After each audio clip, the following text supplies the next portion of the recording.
So, hello everyone, and welcome to the first, but really the second ScranCam. So, as you can see behind me, we've got the new graphics. I'll move out of the way. We have the ScranCam logo. On today's episode, Deck eats some crisps. Pogba wants out of United again, and Edison Cavani sees red playing for Uruguay in the international break. So, Deck, welcome to the stream again. Obviously, sorry, I was just too busy scranning. A more important part of the ScranCam. So, yeah, welcome to the stream. How are you doing this week, Deck? I'm all right. It's been a boring week with the international break, but we're getting there. We're getting there. Yep. I mean, international football. What is there to say about it, really? I mean, does anyone enjoy international football? I mean, you can see the standard of international football itself is terrible. I mean, when you got the likes of Gareth Southgate, England manager, getting absolutely smashed by Roberto Martinez, it tells you all you need to know about international football. So, yeah. So, where do you stand in international football then? I mean, obviously, you've got the players going abroad, getting COVID. Everyone seems to be picking up injuries. Obviously, it's doing us a favour, giving Liverpool a hard time. But other than that, bit of a disaster, really, isn't it? I'm not the biggest fan of international football. I think it's a waste of time, especially in the climate that we're in now with this with COVID. I think it's stupid. I think it's I don't see the point of it half the time. And I know some people are saying that this Nation League people are taking seriously. I don't know who. I mean, if you watch that Belgium game, I don't think any of our players took it seriously, did they? No, not a chance. Yeah, it's a difficult one. I mean, obviously, we've got Liverpool picking up a ton of injuries, United as well. But the thing that concerns me most about the international breaks in general, and just the way football's going right now, is the ridiculous sort of implications for player welfare. If you look at sort of since the last World Cup, these lads have basically not had a break at all. I mean, this season, there's been pretty much no pre-season. They played pretty much right through the summer. Obviously, during lockdown, even then, it's not a break. They didn't get to switch off. They were still training the entire time. And after this season, you go straight into the Euros. Next season, you've got the World Cup during the season, I think. Or is it maybe the year after? But there's just no time for these players to rest. So for me, I think almost in a way, whilst it may not look so good now, if players pick up injuries now and it gives them a bit of time off, it could preserve their careers in a sense. Because this next couple of years has the potential to burn out a hell of a lot of players, which could be a massive shame for the likes of, well, United and England in general, with the number of young players we've got coming through right now.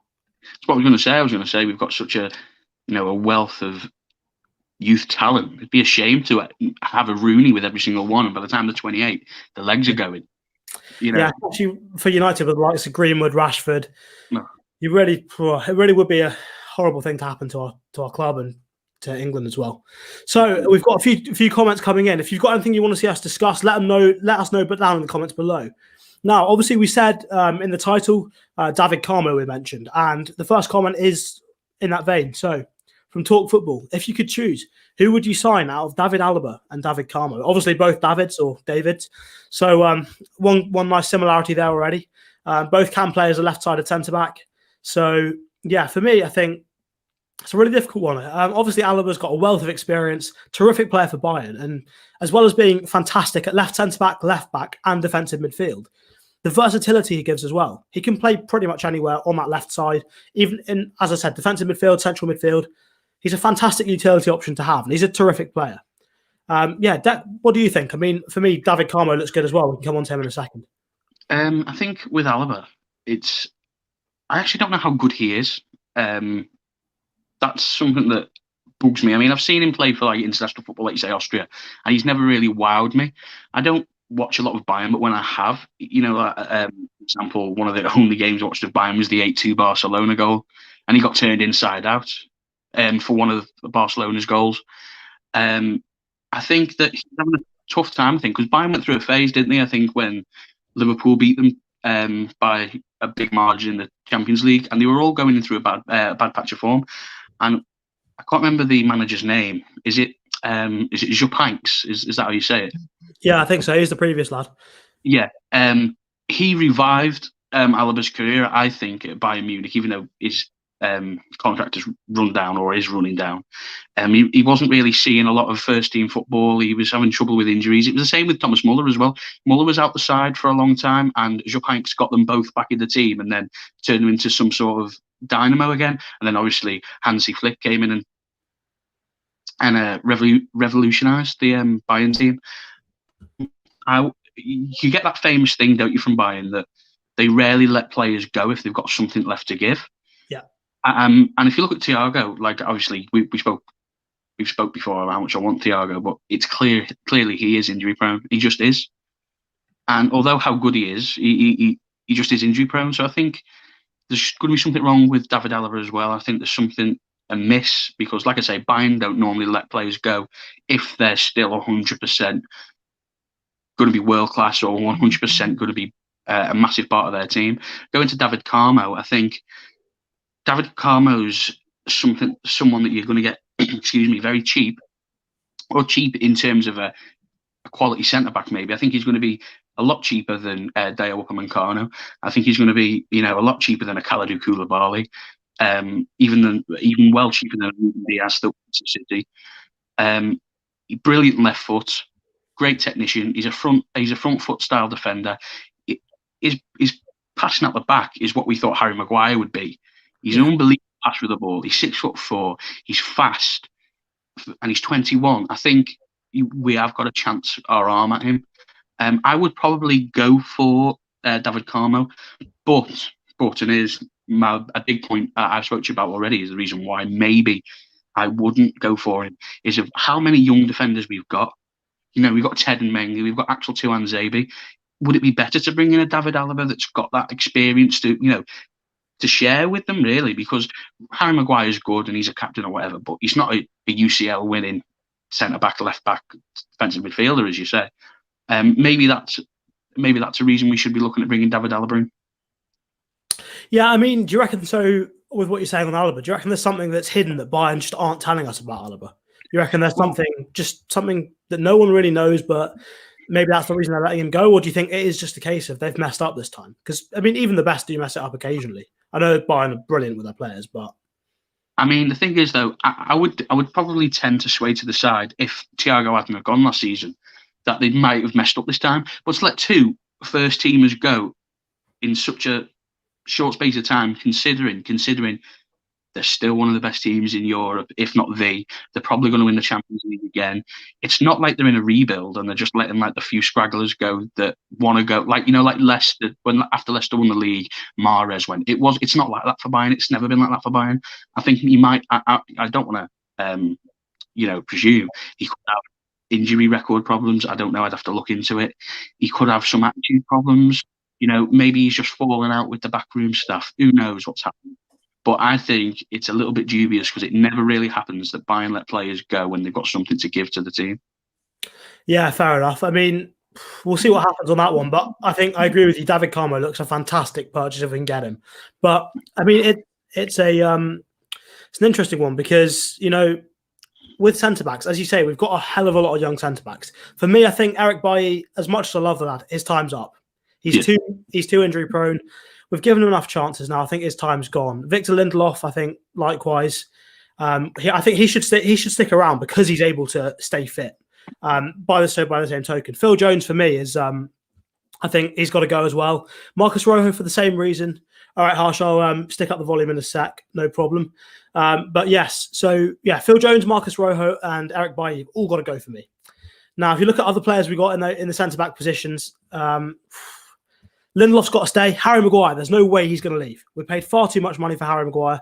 There's not a chance we're going to get rid of him. So it's a difficult one. Do we go for someone who's proven, like a Rafa Varane? I mean, this is the next comment from Talk Football. Would you swap Paul Pogba for Rafa Varane? And look, in the centre-back positions, we could go for someone who is proven. A World Cup winner like Rafa Varane, terrific player. In many ways, the exact opposite of Harry Maguire. He's quick. He's strong. Harry Maguire's strong as well. Good in the air. Composed, but the most important thing, he's fast, really fast, which Maguire isn't. So he could have a good partnership with Harry Maguire. But I mean, I know, Jack, you don't really rate Rafa Varane for whatever reason. So, well, whoa! It's not that I don't rate it. I mean, when you alluded to in another stream, when he was coming under Jose Mourinho and he's the 17, 18-year-old that stepped up, when he was the player that we thought was going to be the best centre back in the world for years to come. Obviously, I wanted him. I mean, I've got a big resentment towards him because he's Ed Woodward's star signing. That's a signing that he's been after for years. Every time I've watched him, he's never had a good game. I remember watching. I think it was against City. They played.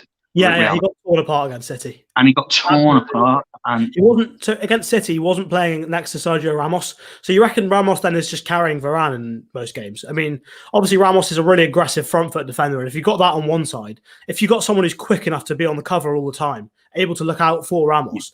Firstly, if you're on the cover, that job of actually making the tackles is a lot easier often because the striker has just knocked it past the aggressive defender. So all you've got to do is just get there first. And if you're fast, you're strong, you're quick, you'll do that 9 times out of 10. So you reckon that's maybe it's the system, maybe it's Sergio Ramos that's making Varane look good then? I think it's less so that case. I think it's a partly that. I mean, you always want a partnership with a defender that has got the potential to read the game brilliantly, be icy cool, and then, like you say, you want that front foot defender that's going to be aggressive. So it marries brilliantly, and I think that they are one of the best partnerships. Forget how they are individually; they are one of the best defensive partnerships probably the league has ever had. But I think I don't want to discredit Varane too much because how many times has he won the Champions League? He's a World Cup winner. He's going to bring a wealth of experience, and if we did all that about Pogba, bar Champions League. Well, I tell you what, Varane probably is that Pogba isn't, and clearly Pogba isn't. Is Varane's probably a leader? You know what? You can't give Pogba that much stick. In the dressing room before the World Cup final, Pogba was the one giving the team talk, not Varane. So, what is Pogba? Was he doing that at United? It's not France, is it? We're not Franchester United, are we? No, true. I mean, it looks like it with Pogba, Martial, and that lot. But yeah, it's and they're some of our best players. But we're not in the United dressing room. We don't know what Pogba's doing behind closed doors. Obviously, he's come out on this international break and said, "Oh, he's not so happy at United as he is with France." Well, maybe that's why he's a leader at France. He's not at United. I don't know, but well, he's been misquoted a little bit there, hasn't he? A little bit, just a bit, yeah. I think, but my problem with Pogba is, he must know that he's under the magnifying glass with things like this. So is he just doing it for a bit of a laugh? Is he doing it to rile fans up? Because he knows that this is going to be leapt upon and dissected and spoken about. Is he leaving? Does he want to? He must know that. His team must know that.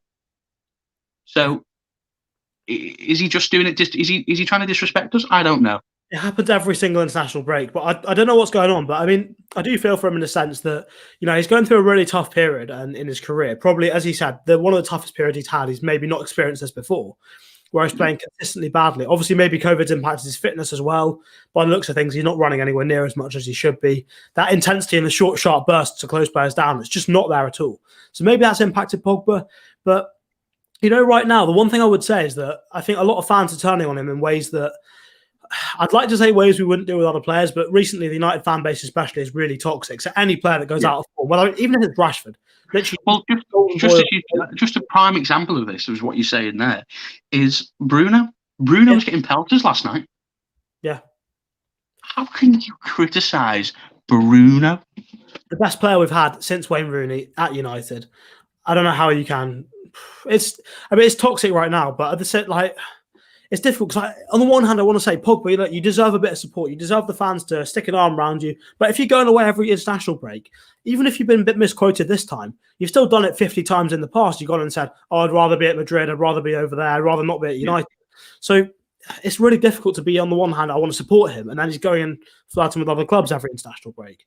My problem with Pogba is not really Pogba himself. It's more so his fans. I mean, his fans, like the fanboys, not just people that like Pogba. I like Pogba. I assume you like Pogba. Yeah. But there's almost like this, vehemently hatred about people that don't love Pogba. If you don't love Pogba, you don't seem to love Pogba. You criticise, and that almost makes people go the other way. Yeah.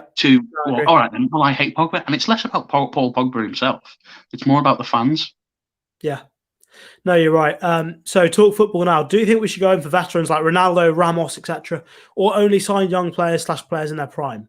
Look, for me, Cristiano Ronaldo comes on the market, we go and get him. Sergio Ramos is available, we go and get him. Ramos less so than Ronaldo, but I would still love to have him at the club for his leadership, his work ethic, all of those qualities that will, with the young team we've got right now, will really rub off on them. But outside of that, obviously those guys are, as you say, veterans. Outside of that, for me right now, I think we need a strong spine of the team made up of players in their prime. Now, whether that costs a bit more money or what, don't know. And to be honest, don't care. We've got the money at United. The Glazers need to get their hands out of their pockets and spend some money.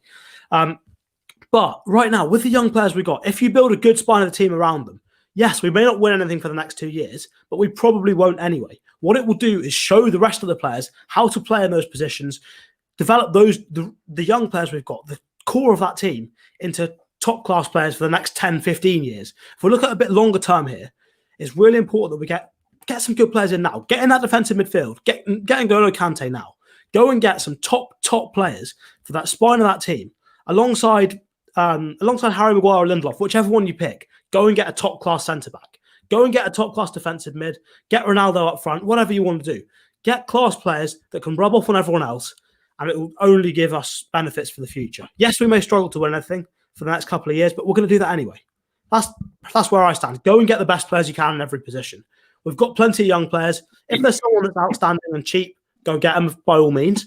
But focus on top quality talent now to supplement what we've already got and turn them into a level above what we've currently got in terms of consistency. Where are you at on that, Deck? I wholeheartedly agree. I think I'd say also as well, I think we need a halfway house. And I hate to bring him up again, but the halfway house would be a player that's around 27, 26, 27, like a Bruno, actually, that is a captain. Right. That is a captain already. He doesn't have to be 40, 45 and, get from the MLS just because he's an old player. Bring Wayne Rooney back just because he shows a little, passion. We want someone like a Bruno. We want someone like a Jack Grealish who are in, if not approaching, their prime. But both leaders, both mavericks, both get people fired up. Players in that ilk. And it's all right to bring like a few Sergio Ramoses in, a few Edison Cavani's in, a few Cristiano Ronaldo's in. And we've already got the young players. We've already got I don't want to use this word and compare them, but the class of 92 players. We just need the spine that, they were brought into. They had the schmeichel. Exactly. That's what we're missing. We've got the young players, but the problem is because we've only got young players, we haven't got those top-class senior pros, as you say, the Schmeichels and all of those sort of professional seasoned pros. We're missing out on that leadership to mould them and guide them into a top team. Here's the thing. When a youth player comes in, say Galbraith comes in the side tomorrow or against West Brom, and he has a great game. And then the next week, he's awful. Well, what's the word? The cliche or the saying around young players is that they're inconsistent. They're notoriously inconsistent.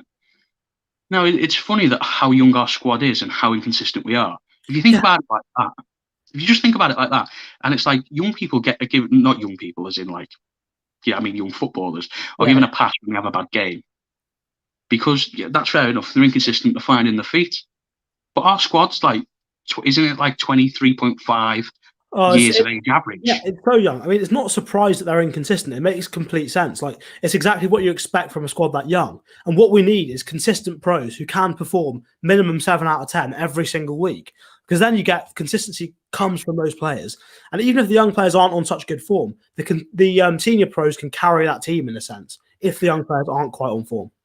So we'll come on quickly to Talk Football comment here. What would you do with Brandon Williams? Now he's our third choice left back. Sell, loan or keep? Now for me, look, at right back on the other side, you've got Aaron Wan-Bissaka, a fantastic defensive player. But going forward, he's clearly got to improve some way. We know Brandon Williams is good going forward. He may not be as good defensively, but if you're good going forward, if you can create that forward momentum, you're dragging the opposition's winger further back, further away from United's goal, maybe actually, because you're better offensively, you've got less defending to do. So you don't actually need to be as good defensively. So for me, I want to see Brandon Williams given a shot at right back. Whether that will take an injury to Wan-Bissaka, whether it's in cup games, I want to see Brandon Williams given a go and see if he can actually increase our creativity on the right. So for me, keep him and play him at right back. Obviously, at the moment, looks like we've got just Tellez at left back because Shaw's injured. So we'll see what happens there. But for me, if possible, get Brandon Williams on the right. Get him at right back. What are you saying, Dak? I'd agree that we should keep him. I think he is in the mould of like a Scott McTominay type of player. He loves a hard tackle. He loves the club. He's a fiery player. But I do wonder if he lacks just a little bit of quality. I mean, he isn't the best. He's certainly not the best left back, and he certainly isn't the best right. I don't think he's in the top 2 right backs at the club. I think Ethan Laird is better than him, if I'm being brutally honest. Ethan Laird's been unlucky with injuries. People say he's injury prone. He's not. And I think Ethan Laird is better than him. I'd be worried about Brandon Williams' game time if I was him. The only thing that's going to keep him in the squad is the injuries to Shaw, Tellez, and if Ethan Laird keeps getting injured. I'd be looking at going on loan just so he can get a bit of breathing space to prove himself. Because who knows, he might have. The danger is from Williams' perspective. If he goes out on loan, think about since Ferguson left, how many promising fullbacks we've had that have come into the team and looked good, gone out on loan and just been forgotten about. We've had Borthwick Jackson, we've had Varela, we've had Joe Riley, we've had Donald Love, probably numerous others, Butner as well under Fergie. Who else have we had since then? There's been plenty more, I'm sure. I was just talking about from if I was him rather than if I was the club. If I was the club, I wouldn't loan him or I wouldn't sell him. But me as a fan, I worry about the quality, and me as Brandon Williams, I'd be worried about my game time if I was him. Yeah, if there's one thing I say about Brandon Williams, I think maybe sometimes he does snatch at passes a little bit too much. He doesn't he doesn't always sort of go through the full technique and stuff with his passing. When he's maybe had a few runs up and down, he's a bit like Fred in the sense he can be sloppy when he's tired. So I think he needs to work on that and just become a little bit more consistent. Just that little extra 2% of effort to just get things right, even when you've been running about, even when you're a little bit tired. Just that extra 2% of effort and commitment will make a massive difference to his game. He makes great runs. You know, he's good. He's great off the ball. It's just left-sided with his right foot. I mean, but the whole reason why he's played on the left-hand side is because he was moved so he can play on the right. Yeah, that's true. Now, Ankit Pokarel, hopefully I've pronounced that right, says, should United swap Pogba for Varane? Now, I don't know what you'd say about this one, but for me, Paul Pogba doesn't have a future at United. I think if we can go and get N'Golo Kante and play Pogba and Kante together in that pivot with Bruno in front, that could work really well. If we're not prepared to go and invest in a top quality defensive midfielder who's ready-made, prepared to come into this team and hit the ground running, there's not much point us having Paul Pogba at this point. For the vast majority of games, McTominay and Fred will outwork the opposition, and that provides a solid platform for our attackers to go and do better. If we're not prepared to invest in someone that's top class and genuinely better than those two players, there's no point in having Pogba because it's just defensively not strong enough unless Pogba can get back to not just the level of fitness he was at pre-lockdown, but the best level of fitness he's achieved in his career. Think Yaya Toure under Pep. That level of fitness where he's just running for days. If Pogba can get to there and keep his quality, fine. He's he'll be an incredible player. We've obviously got to keep him. But unless that happens, and that would take, to be honest, it looks like miracles at the moment, Pogba doesn't really have a future, I don't think. I think he'll maybe run down his contract and eventually leave, whether it's in January, whether it's next summer. I think Pogba will leave. And for me, if I could choose one player in the world to get in for Paul Pogba, obviously, Cristiano. Welcome him home. Bring the king back. But I think in terms of centre-half, Rafa Varane's a solid option, a very decent player. I think, is he an upgrade on Victor Lindelof? Yes. Is he a good partner for Harry Maguire? Also, yes. So in that sense, Varane will be a good player, a good signing for us. So I would happily take Rafa Varane for Paul Pogba. Where are you at on that, Dak? Just to go back to what you were saying about the future of Paul Pogba, I don't know any clubs because I'm pretty sure that Madrid won't do a swap deal anyway for that type of player. No, I don't. It's so crucial to them, especially with Ramos leaving. They're not going to change their centre-back pairing. Just get rid of both players, are they? I mean, Zidane likes Pogba, but I don't think it's that deep. I can't see Juventus really going for him unless they do get rid of Ronaldo. I can't see Madrid going for him because I think their next Galactico signing is going to be Mbappe if they try to get him. Yeah. The only place I could see him realistically going is PSG. Especially if they lose Mbappe, they're going to have a lot of money. Not like they don't have any money anyway. Yeah. Could say that again. And the only reason why Pogba's going there is not because he doesn't care about his career if he goes there, in my opinion. He just cares about the money. Because you're not going to win a Champions League there ever. The League One isn't sharp enough, doesn't keep you sharp enough for the Champions League football. You'll win loads of domestic titles, but I can't see him going this summer or in January. I'd be very shocked if he did. I think he's either going to sign a new deal and then go to keep to protect protect the club, or he's just going to run his contract down and just leave for free. Yeah, I mean, it's a really difficult one, but yeah, I think Pogba, it's inevitable almost at this point that Pogba leaves. Now, a comment from Oluyomi Jegede. Hopefully I pronounced that okay. I'm pretty sure I didn't, but yeah. Good job, guys. Thank you so much. Appreciated. Thank you very much. So let's have a look ahead to West Brom at the weekend. So obviously West Brom not in the best of form. I think 5 defeats from their opening 8 games. They've not won a game yet, so 5 defeats, 3 draws. It should be on paper an easy fixture, but obviously it's a potential banana skin. Low block, high ball possession. We crumble. Oh, there's a ball. What do we do with that ball? I only like it when he goes fast. Well, we need to work out. Always slow. We need to work out how to beat the low block. Yeah, it's a difficult one. So we got your name right. Cheers, buddy. Hopefully, I'm not going to attempt to pronounce it again because I'll probably butcher it this time. But yeah, cheers. glad we got it right. But yeah, so well, as you said, it will be a low block. In terms of individual quality, there's no reason why we shouldn't be winning that game. Individually, pretty much every player of ours is going to be better than their opposite number. So there's no reason why we shouldn't be winning that game. So I think it's just when you're in a situation like that, for me, it just comes down to the basics. Obviously, for them, they've just come up from the Championship. I know they're a bit of a yo-yo club, so some of them will have played at Old Trafford before. But for a lot of them, it may be their first time, especially in the Premier League, playing at Old Trafford. It's a big game for them. They're going to come out of the blocks. They're going to hit us quick early. They're going to start fast.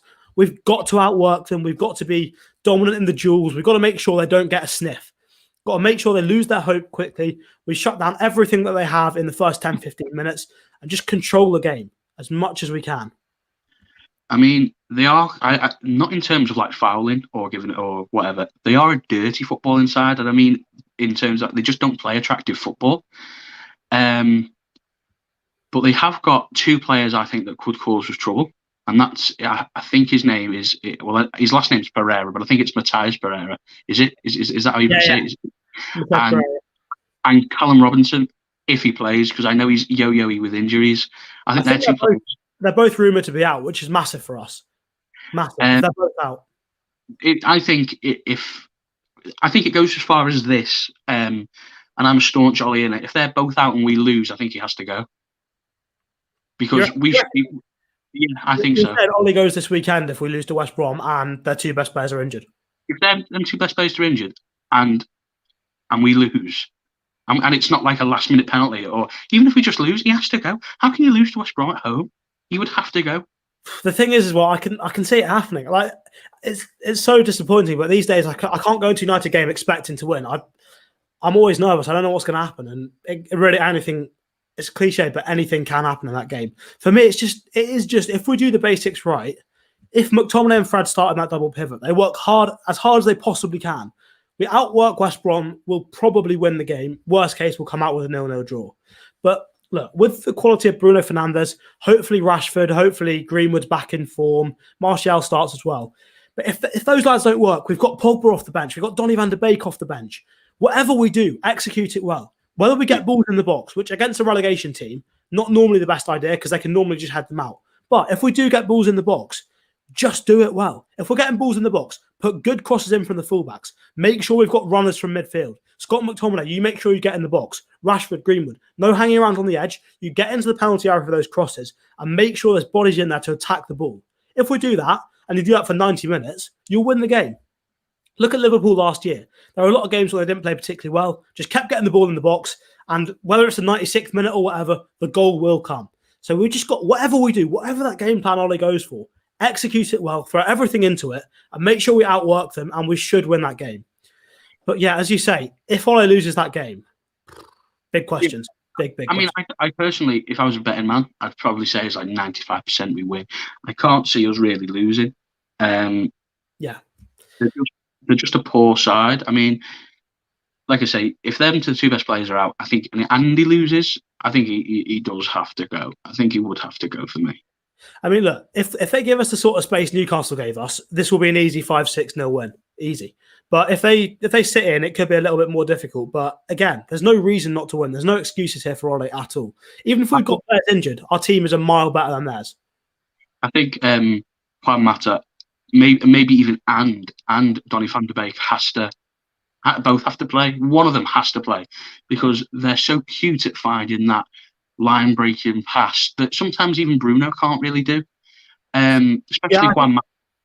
To be fair, it'll be really interesting to see what happens with Bruno because in the last couple of games, he's been really good at staying sort of in his position in the number 10 role, actually linking up the play well. But this is probably the first time he'll come up against a really compact, deep block where if he does that, he may really struggle to find space. But him doing that, although he may not himself have the best game, it'll be really important for the other players around him to play well.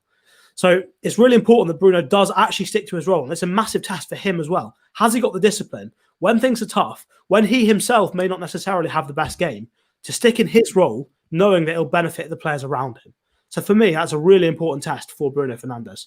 And now Harsh Unithan says, did you guys hear Bruno's podcast? To be honest, I've heard bits of it. Have you listened to it at all, Deck? Yeah, I have. Him talking about when he finds it hard to calm down after games. He comes, watches the game again. You just can't beat him, can you? He's an absolute machine. I love him to pieces. He's probably my favourite player that isn't Mason Greenwood because I'm a big Mason Greenwood fan. But Bruno Fernandes, he's unbelievable, and the stick he gets is terrible. I tell you what, he knows exactly what to say to a camera as well. He knows exactly what fans want to hear. I mean, it's brilliant to see. Like, complete contrast to Pogba. Obviously, Pogba just every international break some nonsense comes out, but Bruno he knows exactly what the fans want to hear every time. Like, the story about him telling his agent, "Don't come back to me until you got the offer from United." Probably not true. Almost certainly not true. But it's just the way he says it to us. It's brilliant. I just love the way Bruno is in front of the camera. Love his personality. In front of, I mean, I don't think it's fake either. In terms of the reports we're getting out of the training ground, it seems like that is the real Bruno, and it's great to see. It is honestly fantastic. So Harsh Unithan says, true. I assume that's what we were talking about earlier. So thanks for that. Obviously, yeah, we appreciate it. If there's anything else you want to see us talk about, by the way, do drop us a comment in the chat or down below, and we will get round to it as soon as we possibly can. So yeah. Do let us know if anything you want to hear about. So yeah, I was just saying. Sorry about that. I don't know what happened there. Yeah, no, that's all right. I was just saying, Bruno's just his personality, the way he is apparently around the training ground as well. It doesn't look like it's fake. It is real. It's genuine, and it's fantastic to see. It's absolutely brilliant. We need a few more. I think we're 3 or 4 Brunos away from a team that doesn't, or a team that has a spine. And I don't mean in terms of literally like strikers, midfielder. I mean like actually have backbone that can stand up and be counted for. Because we don't have that. We don't really have that. We have that we have that a little bit in Bruno. Well, a lot in Bruno. We have it a little bit in Scott McTominay. And then I look elsewhere and I'm thinking, well, where are the rest of the leaders? Maybe David De Gea, maybe Marcus Rashford. Maybe, but other than that, I don't know who stands up and. Well, look, this is the man you've been saying a lot about. I think last week's show as well, Jack Grealish. Bit of a maverick. He doesn't like with the lockdown rules. He broke the rules, didn't care, got caught, probably almost driving, ran away. Yeah, I mean, obviously none of those things are good. Obviously those things are. Oh no, yeah, well, don't do those. But it shows a bit of a ruthless streak, and that's something that United are missing massively at the moment. I think it is a problem with the modern generation in general of players coming through. That everyone just is a little bit too nice. There's a real lack in many ways from the kids coming up through football of personalities, real players who do everything for the badge, the sort of grit and passion. I don't like to bring it up, but that is, I mean, obviously as we're going towards more and more technical footballers, you lose a lot of that personality. So if we can get that, whether it's Bruno Fernandes, whether it's Jack Grealish, whoever else can come in, Sergio Ramos, Cristiano Ronaldo, those sorts of players, that's what we need to get the spine of a team and a team that can be more consistent. If you're too nice and you're having a bad game, you're just going to let things sort of pass you by. You're going to disappear and wilt out of the game. If you like Jack Grealish, if you like Bruno Fernandes, you're going to get on the ball. You may give the ball away 100 times, but you make something happen once, and that can be you winning the game. That can be the difference. So for me, that's what we need, as you say. Yeah, real characters, real personalities, aggression, all that sort of stuff that we don't really have too much of in the dressing room right now. We're also lucky in a way that the youth that is coming through do have a little bit of personality. I mean, I know Scott McTominay's got loads of personality. He doesn't really show it on the pitch in terms of like being fired up and everything. But Mason Greenwood has that cold arrogance that we loved in Anthony Martial when he first came. And I love that. I really love that. To be fair, it's great for a striker. And it's really, really important, especially for a forward player, to have that about themselves, so that even if they're in bad form, they still trust themselves to get in the positions and take the shots, and hopefully the goals will come again. But I think it's brilliant for a striker. They need that to be a top player, and I'm not sure Rashford necessarily has that to the same extent as Martial and Greenwood. But it's not the same sort of qualities that would inspire the players around them. Obviously, it's brilliant for themselves, but there is a distinction there between that quality that's great for the players individually and what will inspire everyone else around them. I think another player, and you are absolutely right in what you're saying. I think it's more of like a selfish trait, that isn't it? The icy cold arrogance. But another player that definitely has an icy cold arrogance, who isn't a striker, is Axel Tuanzebe. He is absolutely freezing cold, and he's got one of the most elite mentalities, definitely at the club. But what is he, 22, 23? Oh, he's brilliant. If he can stay clear of injuries, he's our centre-back for the next 10, 12 years, easy. He's England captain as well. Love to see that, to be honest. Harsh says, Tellers must play against West Brom. And, well, I mean... Well, he will. He's going to, isn't he? Yeah, there's not as many other options, are there? I mean, as much as I'd love to say, yeah, he's our best left-back, he should definitely play. Shaw's injured. Brandon Williams probably won't play. If Tellers is fit, if he gets through that game, a game that I think it's against Uruguay, if he gets through that, or was that last night? I think that must have been last night. That's when Cavani got sent off. Yeah, he wasn't used either. He's an unused sub. Oh, brilliant! So he's rested as well. Awesome stuff. Yeah. So yes, Harsh. Tellers must play against West Brom. You're right, 100%. And also, Fred wasn't even part of the squad, was he? No. So Fred should be in good form. But the thing is, Fred, as you said last week, Fred is discovering his form. Fred and McTominay, they've got a long way to go, but they're getting there. They're molding into better players. They need Fred is some player. Fred, when he learns how to be a little bit less sloppy and actually keep his good, just make proper passes every time, he'll be a top player. Do you know what I find strange, by the way, about Fred? Before we just come on to this point, the thing about Fred is, when he was playing for Shakhtar, he was a bit of a playmaker more so than a deep line number 8, which he is now. Yeah.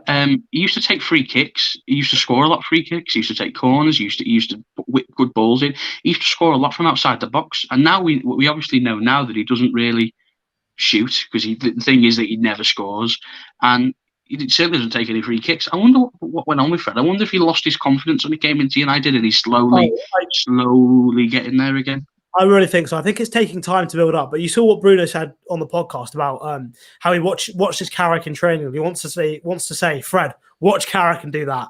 But it's true. Just making the simple passes and not messing them up. Not being sloppy when you're a little bit tired, when you've just maybe lost out on a challenge. It's really important. It's so basic, but just that little extra bit of effort can make such a difference. And Fred, when he gets there, and he can go up another few levels, will be a top player.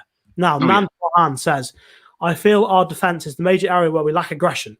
And that's why we make so many errors in situations like low crosses whipped in, where the defenders have to attack the cross. Now, look, on this one for me, in terms of crosses, there's a lot of weaknesses. Firstly, look, obviously Harry Maguire, he's slow. He can't do everything by himself. When the ball comes straight down his throat, he's brilliant at getting rid of it. He's very few strikers beat him in the air. And when the ball doesn't, Lindelof can deal with it sometimes. Other times, if Lindelof's left in a 1v1 physical duel, he'll probably lose that physical duel, especially in the box against a big striker the likes of Calvert-Lewin or whatever. Yes, Lindelof's improved in there, but there's a chance he loses that duel. If the ball gets through to the back post, Wan-Bissaka, nowhere to be seen. He always loses his man on the back post. So there's a lot of problems from crosses especially. Now, on the other side, Luke Shaw's a really strange one. When he plays in the back three, he seems to have a good idea, a good sort of hold of where his man is all the time. And he always seems to be capable of sticking with his man, marking him, getting the ball out, clearing it. But when he's in the back four, playing as a fullback, he always struggles. He always seems to lose his man. And I don't know where the difference comes in, because that aspect of the game should be the same in both systems. You pick up your man, you stick with them and get rid of the ball. So for me, that Luke Shaw one is a weird one. But yeah, I think we do concede a lot of chances and goals from crosses, and there's a lot of reasons for that. Oftentimes it's because we can't progress the ball ourselves up the pitch, we lose it, and the easiest way for the opposition to make progress is down the flanks. So that's part of it. But yeah, crosses are a big problem, and maybe lacking aggression is a key part of that, because both Harry Maguire and Lindelof are fairly composed, chilled defenders, I think, in a lot of ways. I totally agree. I think, like you just said, I think Victor Lindelof can deal with them low crosses, as what Nan was pointing to. Nan Moran was pointing to. I've seen, if you look at like against Istanbul Başakşehir, that low cross that just totally beat Harry Maguire completely. And I think there's been a couple of times where there's been a low cross and it's just gone straight past him. That could be a weakness in his game. I mean, that's easily coached out of him, though. I think surely it is. It's not that hard to stand and anticipate a ball if he was just drilled it. But as Nan was saying, I think we do have a little bit of a weak mentality in that defence. I think, like you were saying last week, Ollie doesn't want emotional defenders. I've had a think about that, and I don't know if he's technically. I don't know if he's right, really. I think the icy cool one is always nice to have, but I think like we were saying about Ramos and Varane, I think you need to have almost like hothead one that's going to fire people up. I think you're going to need a little bit of emotion in the back line. I think you don't want an emotional goalkeeper, because I think that can cost you. But we definitely need to look at the mentality in our back line. Like you were saying, Aaron Wan-Bissaka, his positional awareness is so poor. One-on-one, brilliant. And I was saying on your stream, was it not yesterday, the day before, or the day before that, that he gets doubled up on. If you just 1-2 him, bang bang, he's in no man's land. And you were saying that he often drifts back, walks really slowly after we get him beat. I mean, look at Luca Digne against Everton. Sorry, for Everton. There are a lot of issues at the club, and if you just look at the team on a team sheet, you had to say, are these players good enough to play for Manchester United? Are they really good enough? Well, are they? People in the comments tell me who actually are good enough to play for our club. Look, it's a really interesting point what you're saying, because obviously, look, Ollie came out, I think it was on the High Performance podcast last season, and he said, as he brought up, that he doesn't like emotional defenders because they'll cost you in a cup final. And I hadn't thought of it like that, but you make a really good point. If you don't have that hothead, that almost that leader, that passionate, aggressive player, the likes of Sergio Ramos, where is that passion coming from? We obviously at United, Ferdinand was the cool, sort of calm, composed one. Then you had Vidic next to him. I mean, one interview that sticks out in my mind. Yeah, I mean, one interview sticks out in my mind is Troy Deeney, and obviously he's not the sort of player you'd associate with United, but he said in terms of, I think he was talking about Arsenal at the time, but every defence needs an Eric Bailly. Someone, a striker, is terrified of coming up against. Whether it's a Bailly, a Rojo, someone they know is going to kick them all game, going to be really aggressive, try and go through them at every possible moment. People talk about Vidic. Might have been Adebayor, might have been someone else, but they said that sort of Vidic will spit at you. He'll talk to you, shout at you, and make a bit of spit come out. He'll make sure every challenge he's leaving something in on you. But we need that in our defence. And you know what? I agree. I think Ole may have misjudged that. Maybe he's wrong that you need non-emotional defenders. Maybe you do need a bit of passion, a bit of fire in your defence. Maybe balance them like Varane and Ramos. Varane's cool and calm, Ramos hothead. Maybe that's what we need at United. Someone that's really aggressive to go alongside Harry Maguire, sort of as a leader, or maybe alongside Lindelof. Let us know in the comments what you say. But yeah, I think that's... never thought of it like that, but yeah, I love that. Harsh says, do you think Harry Maguire needs to lose some weight? When he was playing for Hull City, he was fitter. Now, if anything, I think he's too skinny. Yeah, I don't know. I think, to be honest, I think if he were to bulk up a bit, I don't think he'd lose any pace. He's slow enough already. But I think the biggest thing, I think maybe he looked fitter for Hull City and Leicester, was that because when he brought the ball out from the back, he was less hesitant. He wasn't looking up all the time. He was just going. He was going and knowing where his teammates were. Whereas with United, I feel quite a lot of times when he's carrying the ball out from the back, he's always having to look up, scout around, see where players are. And it takes him so long to spot where players are because he doesn't know. The structure isn't fixed enough that he knows where players will be. He seems so hesitant, and that maybe makes him look a bit slower than he probably is. And it makes him look a little bit more nervous, not quite as composed and good on the ball as he should be. I completely agree. So now Nan Mohan says, I'd say only Bruno Fernandes deserves to be a United player in terms of ability, mentality and consistency. Martial and Rashi have ability and are coming into consistency, but lack mentality. Obviously, you don't agree with that then, Deck. What do you mean by, so let me know, what do you mean by lacking mentality? Do you mean sort of what, the winner's mentality, the sort of drive and desire to constantly score another goal, constantly be the best on the pitch? What are you meaning there by mentality? But yeah, I'm going to go on a Martial rant. You know I am. Martial is the most disrespected striker at our club since Wayne Rooney. He's an unbelievable striker. He does things off the ball that no one else at the club does. He does things on the ball that no one else at the club does. He's so pivotal in the way we attack. His first touch is immaculate. He's so consistent. He is the embodiment of consistency. Maybe not in terms of scoring goals. But he gets zero service. But what he does, he provides service to players around him. The goals he scores are often from things he's done. The goals other people score are probably because of what he's done. Like, we all know that, sometimes he gets things wrong, but Ricky speaks volumes of truth when it comes to Martial. He is unbelievable. He's got the mentality to succeed. Tell me he's not got the mentality to succeed when he was bullied by Mourinho. He lost the number 9 shirt. He was put out on the wing where he didn't really want to play.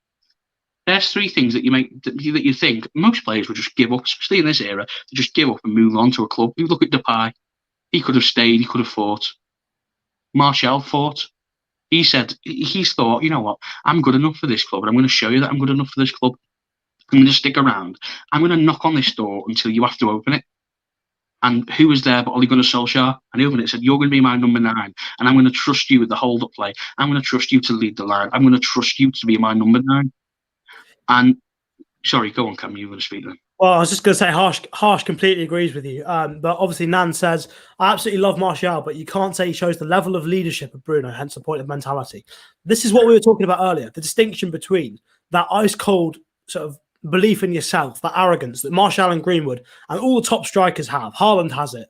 Cavani has it. All the top world-class strikers have that mentality, that confidence, that belief in themselves. But that's not necessarily the same as leadership, but it doesn't have to be. Not every player has to be a leader, but I do agree with the point that you're probably making that there aren't enough leaders in general in this United team.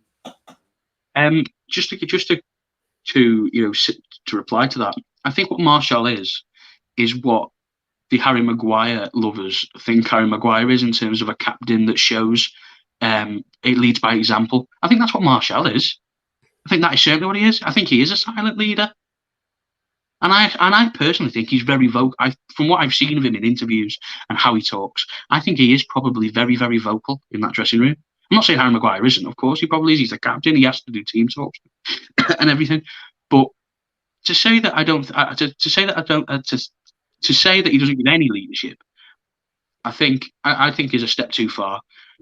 I think there are a lot of times when Martial has been our best player on the pitch and stepped up. I think people give him a bad time against Everton. He was up against 2 very physical centre-backs and didn't really do that bad. On a different day, he would have scored. On a different day, he'd have got an assist. I think he's in a tough period, Martial. The finishes aren't quite going for him. He's obviously had a red card earlier in the season. He just needs to get himself back into form, and then he'll be terrific again. I think he's really not far off his level, but he's just maybe 10% off, but he'll get there. Now, Harsh... Actually, yeah, you go. Finish your point. I think he's been really unlucky. I think, like I just said, if that Everton chance goes in, or if another chance goes in, I think he is ready to go on a goal-scoring run. What the chances? I do think he is. I think he's so close. I thought that header against Istanbul would have been the catalyst, but then I look back and I think we were in an absolutely hard game, dog game against Everton, where they're going to be physical. I mean, look how many yellow cards there were. Bruno could have got sent off on a different day. Yeah. Just a game that he couldn't really showcase his talent, really, Martial. And he nearly scored, and he was pivotal for us in the attack. Yep. So Harsh says, who do you think are favourites to win the Premier League, if not Liverpool? Now, look, if Southampton. Fair enough. I mean, Hasenhüttl, he's got a system. And look, this season, consistency will be what wins the league, rather than necessarily winning every week. If you can say, let's say you're going to run the 10 games, you pick up 7 wins every 10 games, that will win you the league this year, probably. Now, look, Hasenhüttl's got his system. He's got his way of playing. So I think Southampton they'll be in the right end of the table. But for me, I think, look at Liverpool. If Jurgen Klopp wins the title with this Liverpool team, I hate to say it, but that's going to be probably one of the best achievements in Premier League history, given the defenders, given basically now half his best defence is out for a long period of time.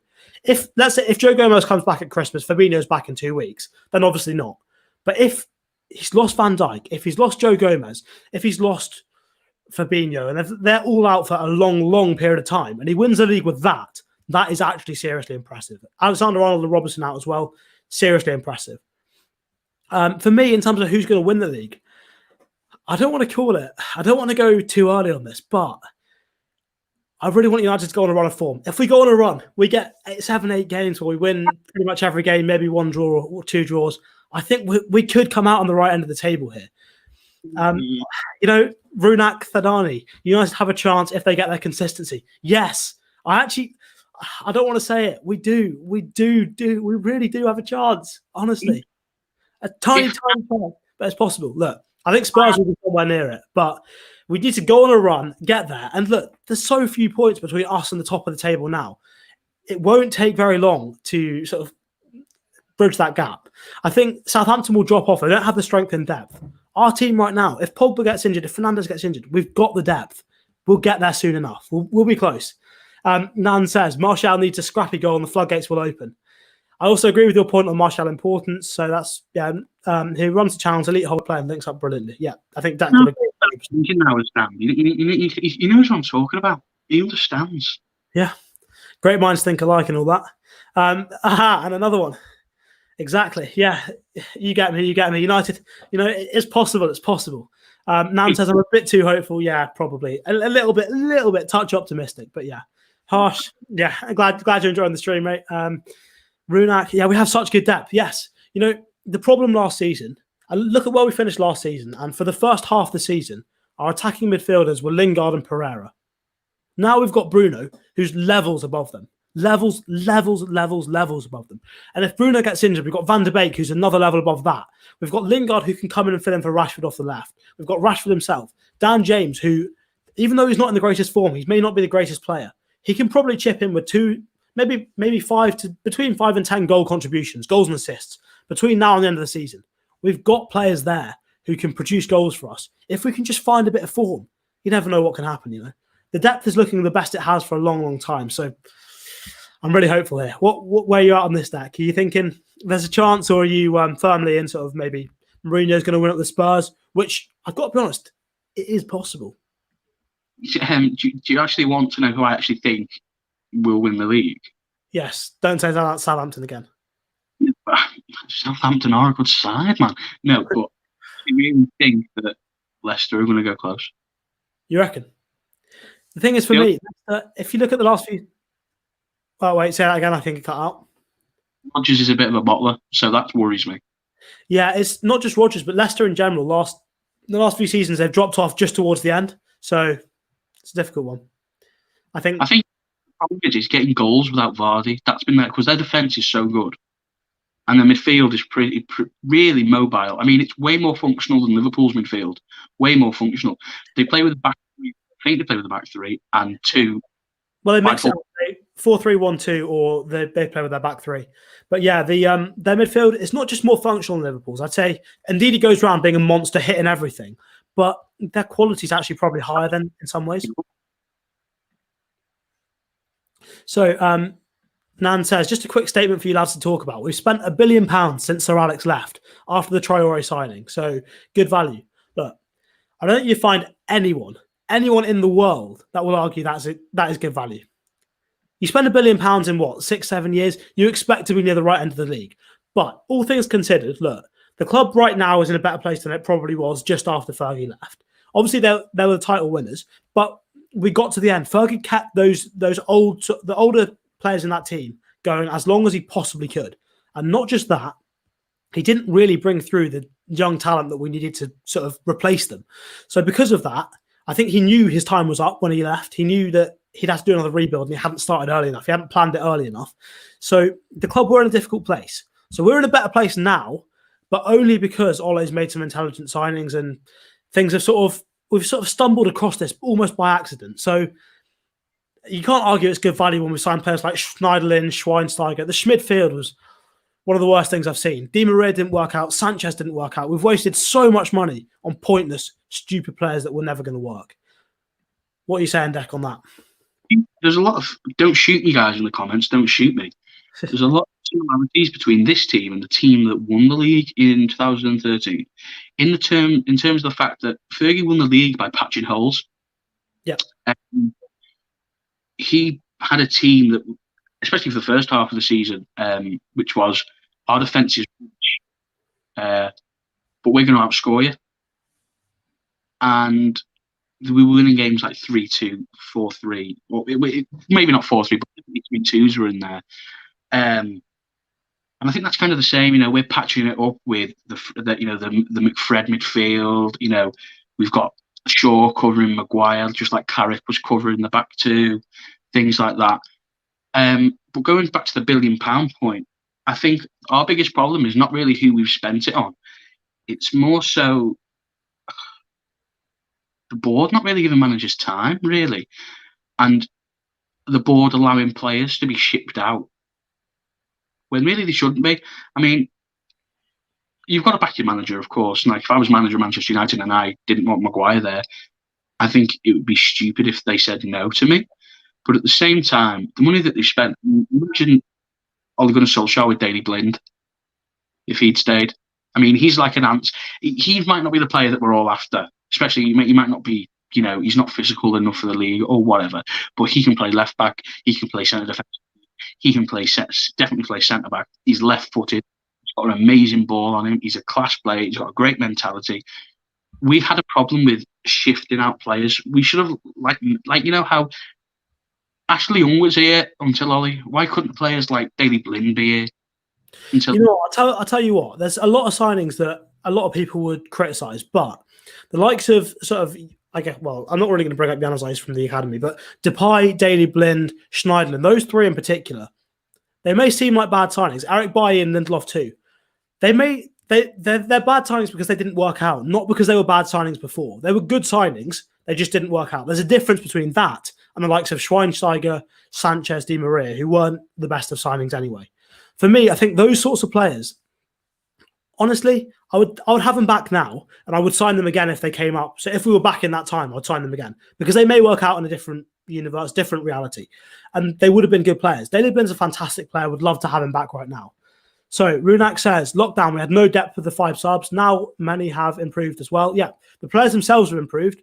Fred and McSauce especially, they're improving all the time. I think, obviously, Scott McTominay, his issue probably is his passing isn't quite as good as it could be. He's getting there. He's realising he's going to have to take that responsibility if he's playing in that pivot of moving the ball forwards and getting it to our attackers. And he's improving every game. He'll get better and better, and he'll go up a level. Fred will become much less sort of sloppy, and he's going to be terrific as well. So, yes, players are improving. We've got much better depth.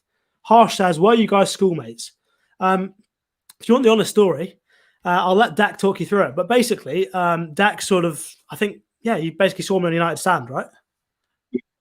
I saw him on United stand, and I just finished uni, and I wanted to get into. I'm quite a creative guy. I like making things. By trade, I'm an actor. So I just thought, could I get involved with Cam in some way, even if it's just advising him on things? Because he was untapped potential to me. I don't think United stand used and are using him correctly.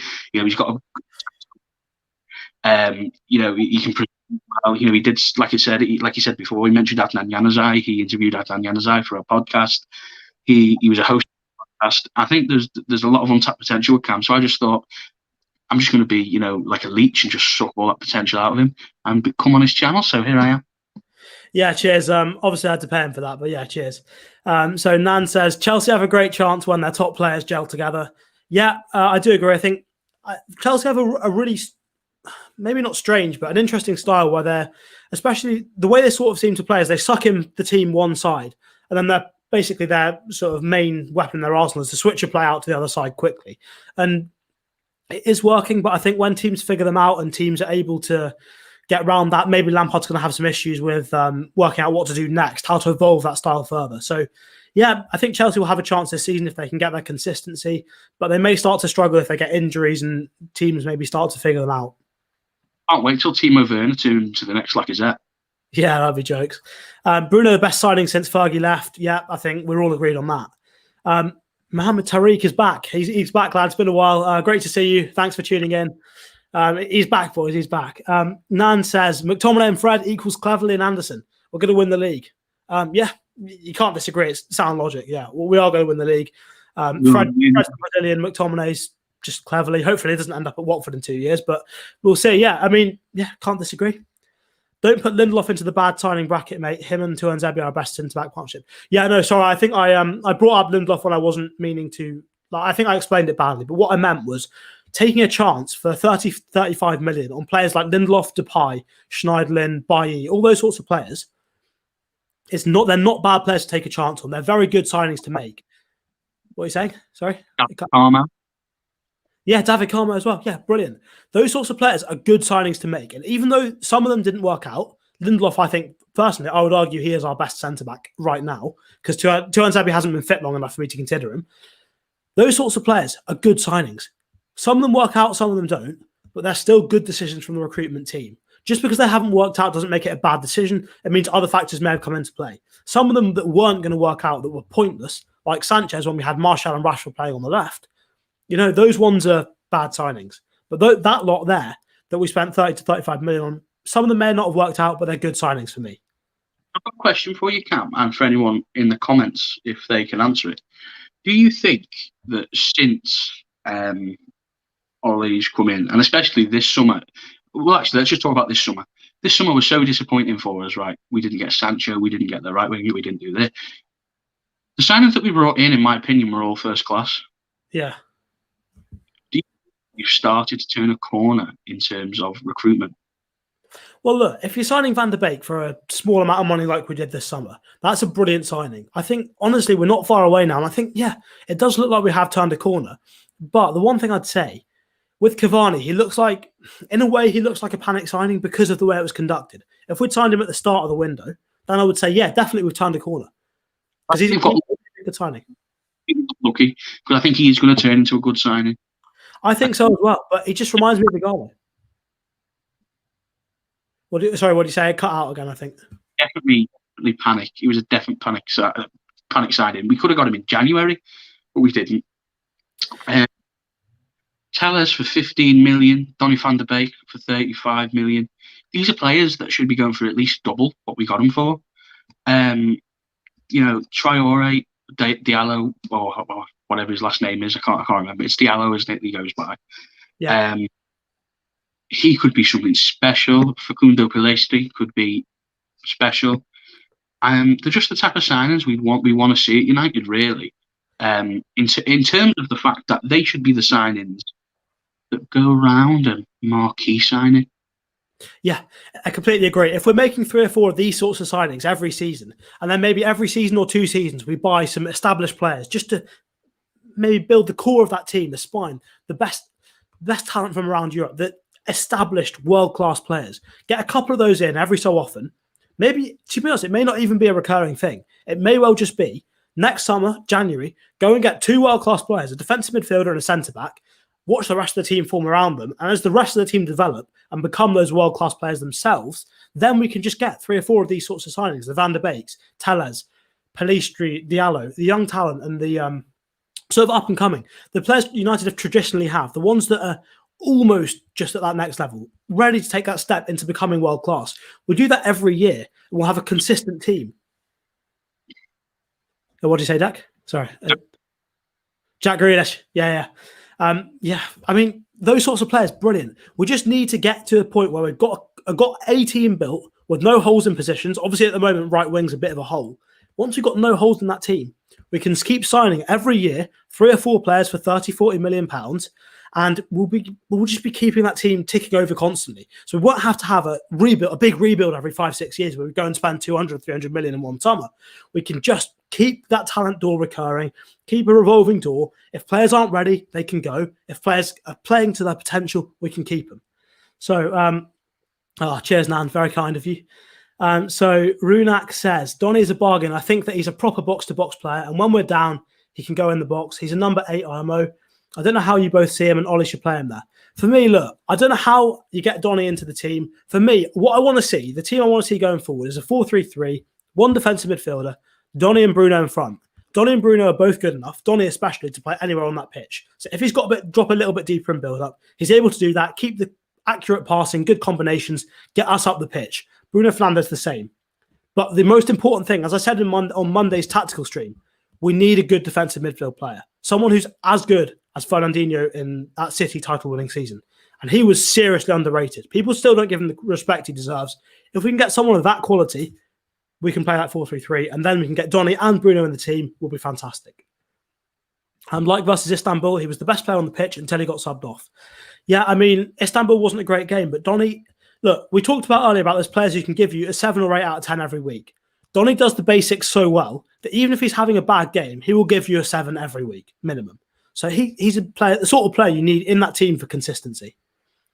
Nan says, I'd rather we went for players in the 30 to 40 mil range who have some time to settle rather than the 80 million pound player who we expect to be world class.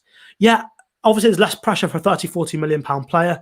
It's, I guess in a way there's less pressure on them, but also you can give them time to bed in like we're giving Donny. Whereas Harry Maguire, 80 million pounds, he's pretty much got to play every game now. It's the same with Pogba. It's taken this long for a manager to actually say, look, you know what?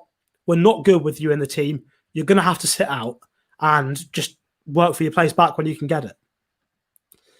Jethro says, do you think if we signed Grealish over Van der Beek, he would be starting, or do you think he'll be in the same position as Van der Beek? Interesting one. I think he would probably have to work up from the bench because I don't see Rashford getting dropped anytime soon. But for me, it gives us another option. I think, obviously, Rashford and Grealish are both different types of players, but they could both be effective against different opposition. If we're counter-attacking, we need pace. Obviously, you go with Marcus Rashford. Maybe you even play Rashford on the right and Grealish on the left. I don't know how you do it. But more quality and that attitude, that maverick attitude of I don't care what's going on. I will do the best for myself. I'm going to be an absolutely brilliant player. I don't care what anyone else thinks. That arrogance, that leadership from Jack Grealish is something United need more of very quickly. Now, Runak says, Tellez will also have a great impact because if we play the diamond, he'll be key for the width and his crossing is just ... I assume that's a good thing because Tellez is a fantastic crosser of the ball. But yeah, look, if we play that diamond, the key for me, the reason, what we're missing at the moment is a fullback that can get up and down the pitch on the left side. And as Deck knows, for me, I think that we're missing that because Shaw is there to cover Harry Maguire. Get a centre-back who's quick and can defend half the pitch by himself. A Varane, Tuanzebe, Mengi, get them in the team and we can have Tellez playing every week.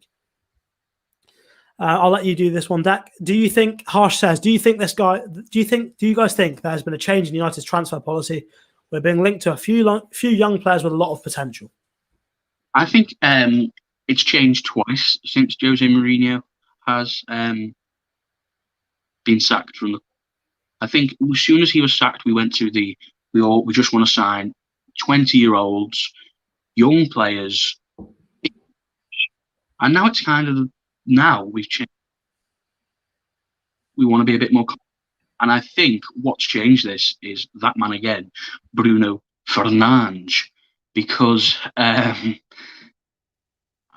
the club were rumoured, weren't they, to not want to sign Bruno because he lacked some, leadership qualities, and that he lacked some ball playing ability, and he lost the ball, and we just wanted to see how he grew, and we had the injury to Pogba, we had the injuries in midfield, and the club panicked. And they trusted whatever scout picked Bruno in the first place. And now all of a sudden we've been linked and are signing continental talent. You know, we got Donny van der Beek when we could have got Jack Grealish. We could have if we wanted to. I think Bruno Fernandes has changed the landscape at United, not just in terms of how you play for Manchester United and the leadership you have to show at Manchester United, but also the type of player that we want to bring into Manchester United. I think we have to start trusting our European scouts more.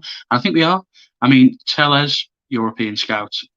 Yeah, I mean, we've gone from what looked like Brexit FC in that summer after Mourinho left to actually getting the best talent from not just the UK, but across Europe. But it is having a big difference. I mean, the one thing I would say, though, is that, look, obviously, we go for young players with potential. Brilliant. You have to do that. You need to keep building for the future, as Runak said in his latest comment. But right now, we need a couple of genuinely world-class players just to push us up that level, get the consistency amongst the rest of the team. And once those world-class players sort of become veterans, they maybe come out of their prime, the rest of the team will have that consistency. They'll be a couple of years older, but they'll be the ones to set that standard, keep that consistency, and then we'll be a really, really seriously good team. Not just challenging in England, but challenging, maybe even if we don't win the competitions every year. In Champions League, we'll be getting regularly to the sort of quarters and semi-finals every year as an absolute minimum. We'll have that consistency of performance that we're missing right now. Nan says, damn it, it's like our minds are sinking. Big up, lads. Yeah, cheers. Great to see you. Great. Enjoying this sort of interaction with you guys. He says, can you shed some light on Rashford? Gets the plaudits for his work off the pitch, but his decision-making and positioning without the ball is a tad suspect. Do you want me to answer this, or do you want to go for it, Cam? It's up to you. You answer it. Marcus Rashford for me is I want to think he's unbelievable. I want to think he is the English version of Mbappe. I want to think he's amazing. The problem with Rashford is every time I go to think, you know what, he's actually not that good, he goes and scores a hat-trick against Leipzig, or he scores that goal against PSG. He's almost our Didier Drogba in the terms of the fact he's such a big game player. Like, he's such a big game player, and I think he's worth having in the squad just for that. He's only going to get better, with age. He's found his frame in terms of his body. He's grown into his body. He's found his mentality. He's found his calling off the pitch to give him some to ground him. What he hasn't found, as you've just said, is his decision making. I think he's not too far away from Dan James in terms of his decision making. It's almost like Nani-esque. He passes when he should shoot, and he shoots when he should pass. I think he's improved in that recently, to be fair. I was about to say, although he has improved in that recently, thanks, Cam. And there is a stat that really surprised me, and it was something like in the last 52 games, say, Rashford has had a goal or assist in 42 of them, or 45 of them. And it was like, really? Is he that crucial?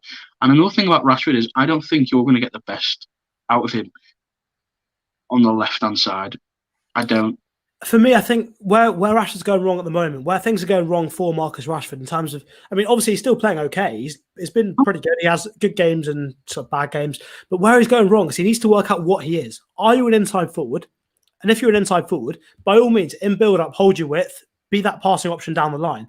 But as soon as that ball gets near the final third, you get in the width of the penalty area and you make sure you're able to be in the box and on the end of chances when they come in. You make sure you're able to be in positions to take shots. You're between the lines. You do what sort of Mane, you do what Hazard did for Chelsea, you do what Salah's doing for Liverpool. You make sure you get in those positions. Or if you want to be a winger, hold your width. Don't sort of play this weird hybrid role where he doesn't know what he's doing, because it's hurting his consistency at the end of the day. Like, yes, playing in a weird hybrid role, sometimes he may have 10 out of 10 performances, but it means that when he doesn't have a 10 out of 10 performance, his standards drop a little bit lower. So his dip is a little bit further. Whereas if he sort of identifies what he is and sticks with it, he'll be able to produce a more consistent level of game every single week. Really, so, he's a striker in a two-striker system. Yeah. I agree. I think if you have someone like Martial or Cavani that can hold the ball up, and you,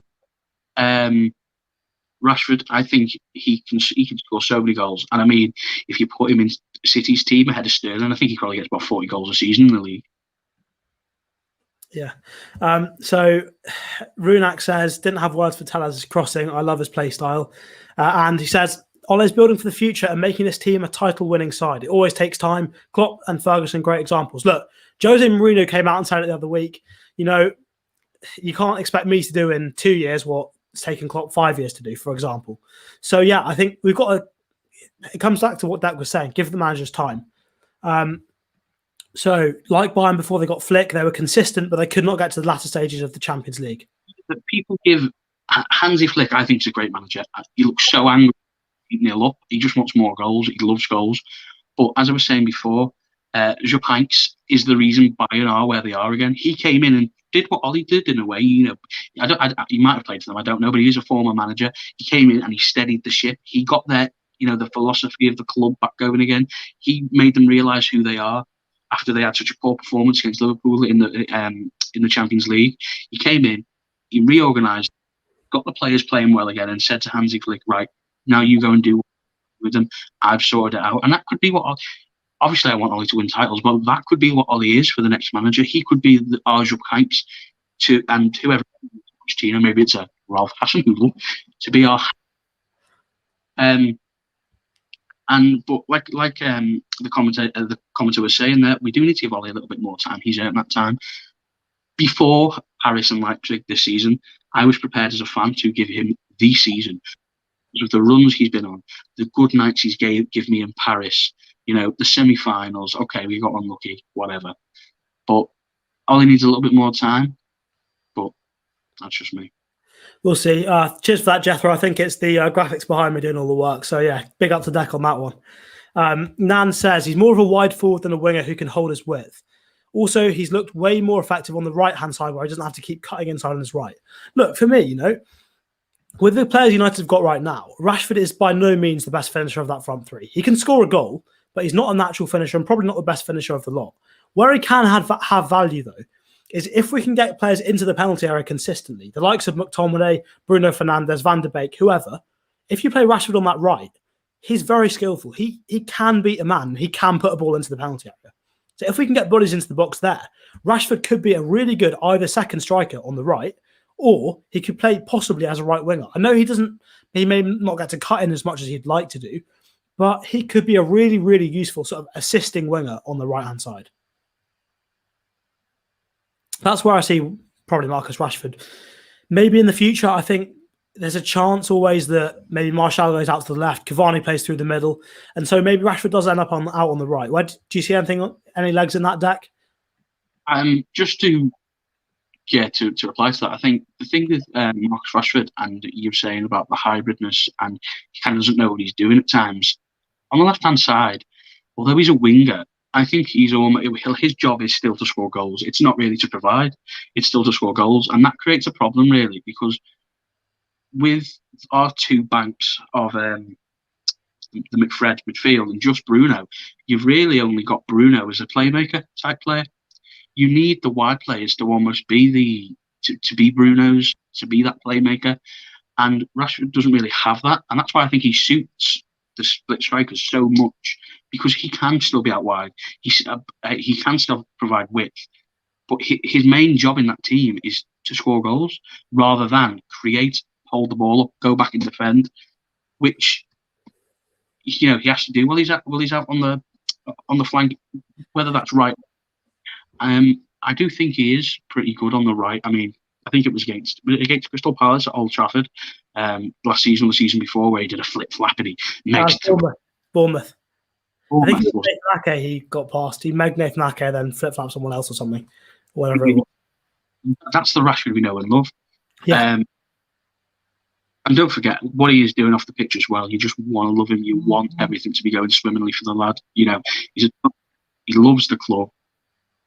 He's got better numbers at his age. So, yeah, I mean, you can't really disagree. I think everyone wants Rashford to be successful. The one thing I would say is that this talk of sort of he needs to be sort of a wide playmaker, it comes back into sort of the way you want to play, the way Ole wants to play. Against a deep block, you do need players who can build up. And if we haven't got that from McTominay and Fred, if we haven't got that from Wan-Bissaka and Shaw, then obviously you're going to need your wingers to be the ones to sort of link the play, get into those central areas, pick up good spaces between the lines. And with what we've currently got, we haven't really got that with Rashford. But maybe that's the reason that Mata's playing so much nowadays, because we haven't got that for anyone else. Even Mason Greenwood, he's a fantastic striker. He's very good 1v1, very good finisher, but he's not a creator. So maybe that's where we need to work on things. Mason Greenwood, I love Mason Greenwood, but as a wide player, he's no good against a low block. I think what you just said though is sums up brilliantly why Donny van der Beek can play out wide in the system we're playing.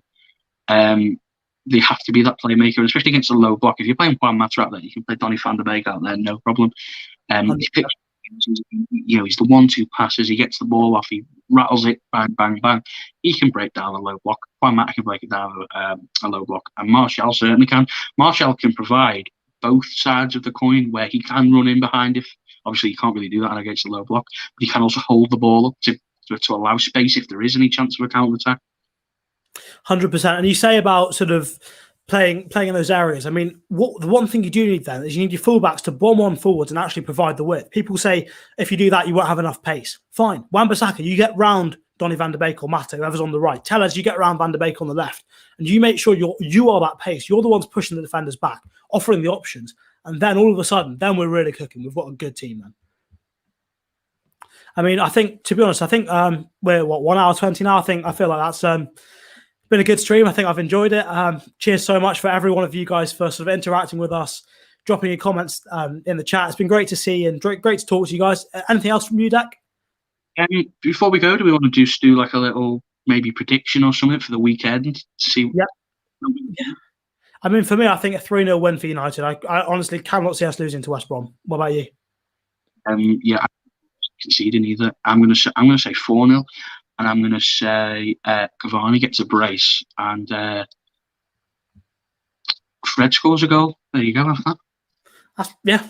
Ballsy, but yeah, okay, we'll take it. So thanks so much, guys, for watching. I hope you've enjoyed it. We certainly have, and yeah, hopefully see you again soon. So from this weekend onwards, the content will look a bit like this. So we'll have a tactical stream post-match, a tactical preview at some point as well, pre-match, and we'll also have a ScranCam after the game. So get excited for that because there's no international breaks till March. A game every 3 days, and I'm on every week, baby. I'm on every week. Get ready, get excited. Hopefully, maybe we'll get some of you guys in as well. It'd be brilliant. So cheers and see you again on the weekend. Guys.